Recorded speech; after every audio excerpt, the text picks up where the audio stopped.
When I fled Saudi Arabia and set foot in Austin Bergstrom International Airport, I pulled off my hijab and felt freedom for the first time, but that, my friends, was only the beginning of my real story. Have you ever dared to risk your life for love?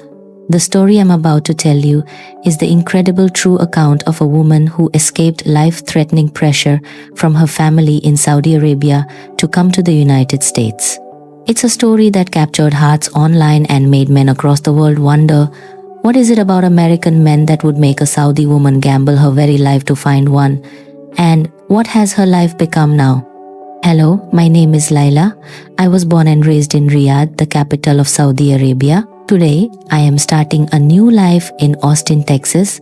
But just 2 years ago, I was living in what felt like a prison without bars. Let me explain what life is like for a woman in Saudi Arabia. When we go out, we must always wear an abaya and a hijab covering our entire bodies. We cannot go to a hospital without a male guardian. Although women were recently granted the right to drive, countless other restrictions remain. Traveling abroad is impossible without permission from a father or husband. I graduated from King Saud University and was a fluent translator of English and Arabic. But all my skills felt meaningless because I was forced to live a life of limitations. Even at 27 years old, I couldn't go out alone after 3 p.m. and had to report my entire schedule to my father. My first glimpse of America came during my university years. A roommate secretly showed me an episode of the television series Grey's Anatomy. The scene where the female protagonist sat alone in a coffee shop, talking freely with men, even holding a man's hand to me. These were scenes from a dream. From then on, I began secretly watching American television shows and listening to pop music. I became a huge fan of artists like Taylor Swift and Beyoncé, whose songs spoke of independence and strength.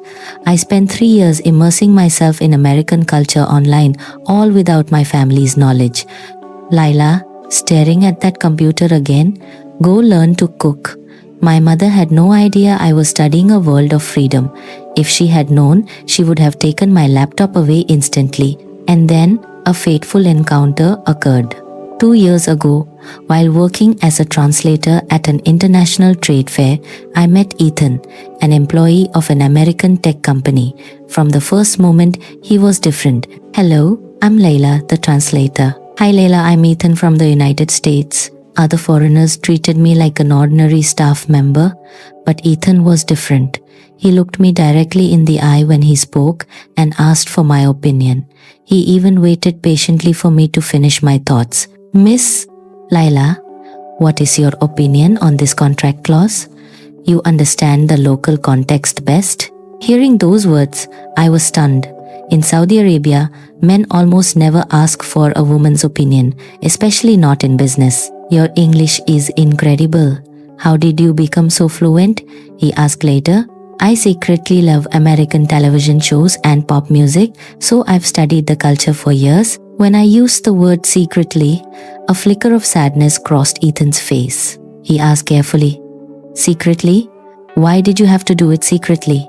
Here, I explained, it's not encouraged for women to be interested in foreign cultures. Ethan looked at me silently for a moment. In his eyes, I didn't see pity, but a sincere desire to understand. Well, I think that's amazing. To pursue your passion and learn so much despite such difficult circumstances is truly remarkable. Those were the most powerful words I had ever heard in my entire life in Arabia. Others had called me a disobedient woman, but Ethan recognized my effort. Over the 3 days of the trade fair, we met frequently for work. Ethan always treated me with politeness and respect. You might wonder about the other foreign clients. Hey, get me a coffee. Oh, smile a little, why so serious? They treated me like a servant. A few European businessmen even tried to force a handshake, which is culturally inappropriate. But Ethan was different. Miss Laila, if you're thirsty, can I get you something to drink? You've worked hard translating all day. What time tomorrow would be most convenient for you to start? Miss Laila, could you recommend a traditional Saudi dish? I'd love to learn about your local culture. He treated me like a person, someone of value who deserved respect. On the final day, I couldn't contain my curiosity. Ethan, are all American men like you? Of course, he said, as if it were obvious. Women are people, after all. Besides, you are a very intelligent and capable person, Laila. In that moment, my heart felt like it would burst. In 27 years, I had never heard such words from any man. Laila, America is a country where women can truly live freely, he continued. We've had a female vice president and there are so many female CEOs of major corporations. If you ever get the chance, you should visit. Though Ethan said it casually, his words were a message of hope to me. Did such a place really exist? A place where a woman could walk alone at night, wear what she wanted and work freely? Seeing the longing in my eyes, Ethan nodded firmly. Absolutely. America is a place like that. And most importantly, there are many people who respect women's opinions and support their dreams. Right then, a resolve formed in my mind. It was still vague, but I knew I had to do something. On the last night of his business trip, I summoned a lifetime of courage. I sent a private message to Ethan. Ethan, if you have time, could we meet at the coffee shop in the hotel lobby? I have something important to discuss.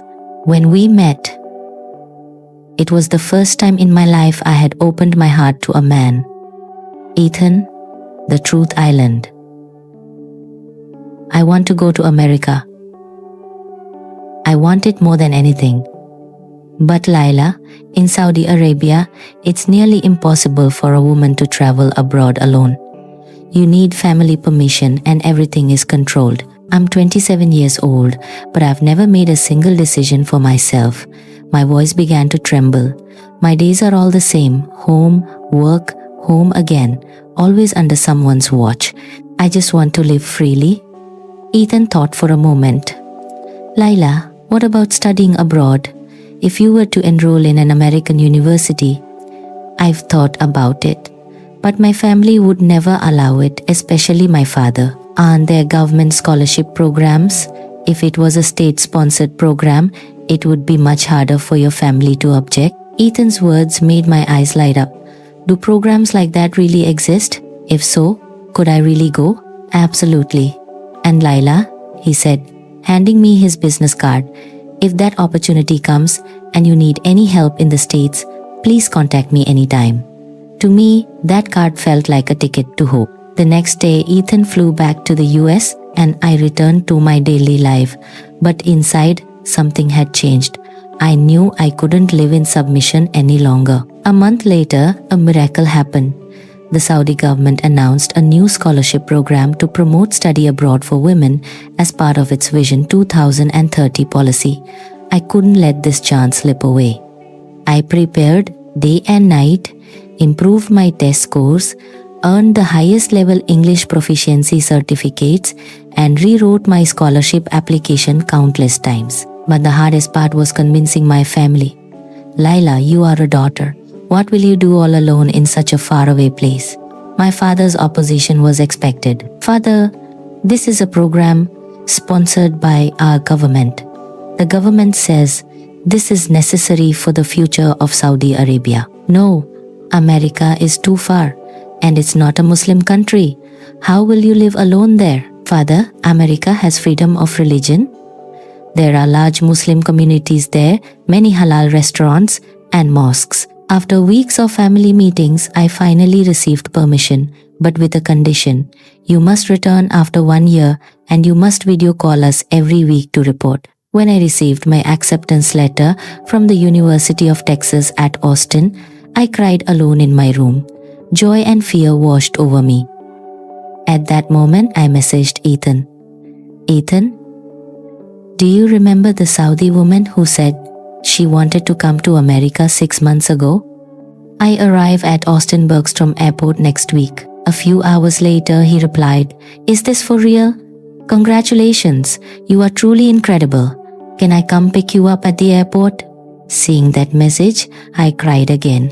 This time, there were tears of pure happiness. On the day of my departure, my family saw me off.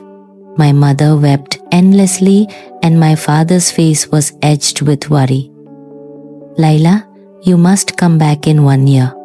Yes, father, I said. But in my heart, I knew that in a year, I would be a different person.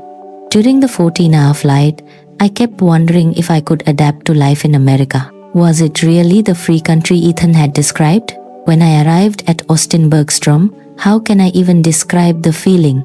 As soon as I deplaned and passed through immigration, for the first time in my life, I could remove my hijab.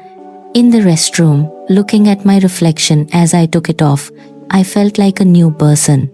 It was as if I was seeing my own face, hidden for 27 years, for the first time. And when I saw Ethan waiting at the arrivals gate, my heart pounded so hard I thought it would leap out of my chest. Laila, you really came. Ethan, I'm really here. In that moment, I knew my new life had begun. Laila, let's get you to your place first, okay? I found a studio apartment for you near the university. You did? Why would you do that for me? Of course, I want to help you settle into life in America. It was my first taste of how thoughtful an American man could be. On the way, Ethan asked, Laila, are there any American foods you can't eat? If there are things forbidden by Islamic law, please let me know. I was amazed. He had even considered my religious dietary restrictions. You know about halal food? Yes, I did some research beforehand. Austin has a lot of great halal restaurants. We can try one tomorrow. At that moment, I was certain Ethan was a truly special man. But life in America wasn't always smooth. The first shock came on my first day at the university. You're an international student? Where are you from? I'm from Saudi Arabia. Oh, the place with all the oil, right? Your family must be rich. Isn't Saudi Arabia where all the terrorists are from? Why aren't you wearing a hijab? Aren't you supposed to? I was hurt by the ignorance and stereotypes every time Ethan was by my side. Laila, don't pay attention to them. They just don't understand. But sometimes it's too much. In Arabia, even though I was oppressed, at least I knew who I was.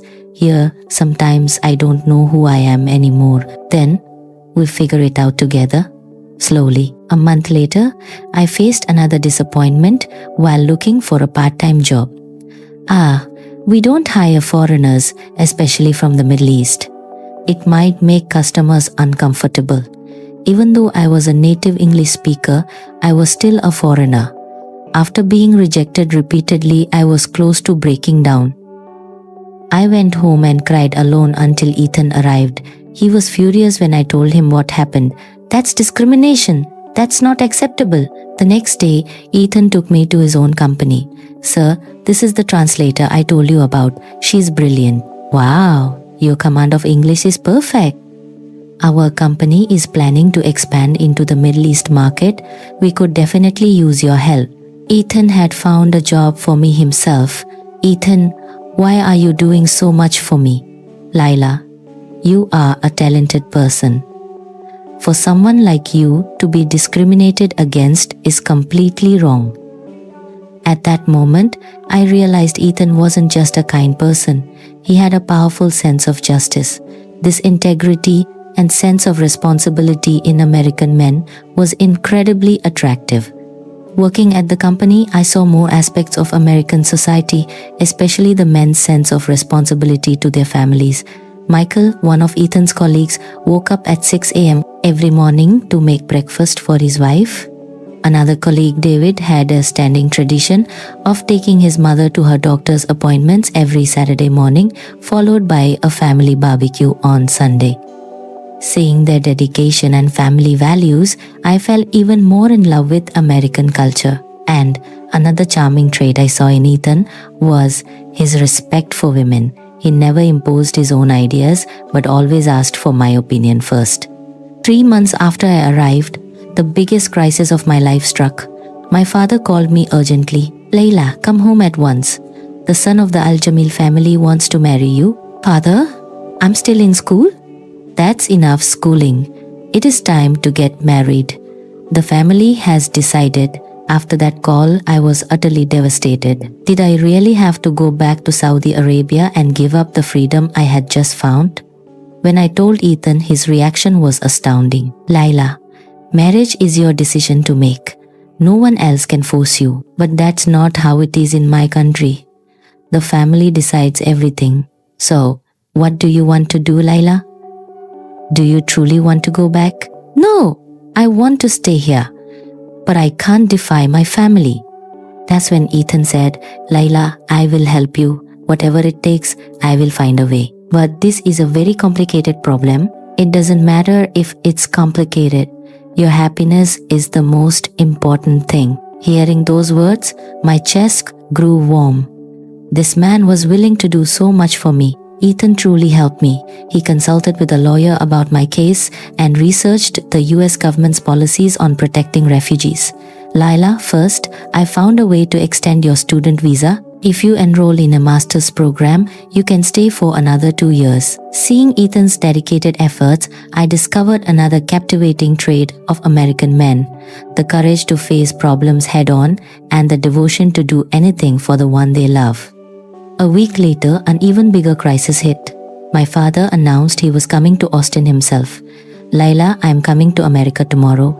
I am coming to bring you home. I was in a total panic. Ethan, what do I do? If my father comes, he'll definitely force me to go back. At that moment, Ethan made a shocking proposal. Laila, I will meet your father myself. What? You'll talk to him directly. Tell him how well you're doing in America and what a precious person you are. Ethan, that's too dangerous. My father will be furious. It's okay. I truly love you, Laila, and I want to formally introduce myself to your father. In that moment, I knew Ethan's love for me was real and profoundly sincere. The next day, I went to the airport to pick up my father. The father I hadn't seen in a year had the same stern expression. Laila, you have changed so much. What is this, not wearing a hijab? His first words were a reprimand. Father, I am very happy now. Happy? How can you be happy abandoning your family to live alone like this? I haven't abandoned my family. I am just pursuing my dreams. Just then, Ethan appeared. Good afternoon, sir. My name is Ethan. I am a friend of Laila's. My father looked at Ethan coldly. You are the one who corrupted my daughter. No, father. Ethan is the one who has always helped me. Sir, I truly respect and love Laila. I want you to see what a wonderful person she has become here in America. The next few days were hell. My father ignored Ethan and pressured me daily to return home. He even confiscated my passport and booked a flight for me without my consent. That night, I was truly in despair, thinking it was all over. But Ethan did not give up. The next morning, Ethan was gone. I couldn't reach him. He reappeared late in the evening holding a large binder. Ethan, where have you been? I was worried sick. Laila, I have something I want to show your father. What Ethan pulled from the binder was an English translation of the Quran, but it wasn't a printed copy. It was a version that Ethan had transcribed by hand. What is this? My father asked.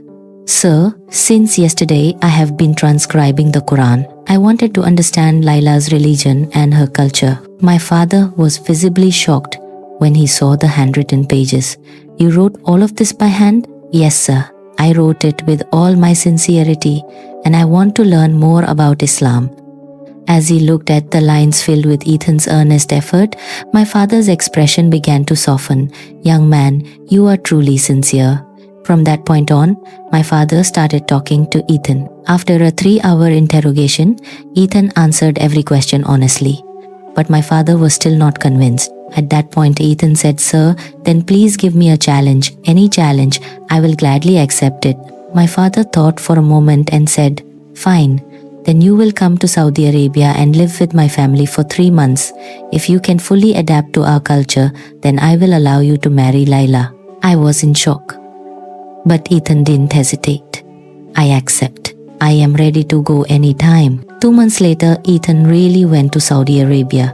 His life there was incredibly difficult, but every night on our video calls, though exhausted, he never once complained. And a miracle happened. Ethan fully adapted. He studied Arabic, learned the culture, and even started discussing business with my father.